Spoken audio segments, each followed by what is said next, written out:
நிறைய நன்மைகள் செய்திருக்காரு. ஆனால் நான் சாட்சியாக சொல்ல மாட்டேன், நான் சீக்கிரமாக சொல்கிறது இல்லை இன்றைக்கி. ஆனால் எனக்கு தேவன் கொடுத்த அபிஷேகத்தை என்னால் சொல்லாமல் இருக்க முடியல. 2 தடவை எனக்கு அபிஷேகம் கிடச்சிது. 2வது தடவை பார்த்தீங்கன்னா அப்படியே தலையை வந்து இருக்க கட்டின மாரி இருந்துச்சு. ஒரு கொஞ்ச நேரத்துக்கு அது வந்து என் தலையை அப்படியே இருந்த மாரி இருந்துச்சு, போகவே இல்லை. ஸோ அபிஷேகத்தை இன்னைக்கு தான் நான் உண்மையிலே உணர்ந்தேன். அதனால தான் என்னால் சாட்சியாக சொல்ல முடியுது. தேவனுக்கு போராட இருந்துச்சு. ஐயா முதல் தடவை தொட்ட போது அப்படியே என்னிலிருந்து அப்படியே ஒரு ஏதோ ஒரு பலவீனத்தின் ஆவியிலிருந்து புறப்பட்டு வெளில போனதை நிச்சயமாக கண்கூடாக நான் பார்த்தேன்.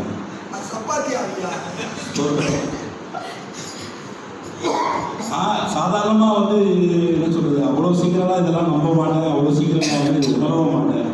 ஆனால் 2வது தடவை வந்து கை வைக்கும் போது வந்துட்டு பார்த்தீங்கன்னா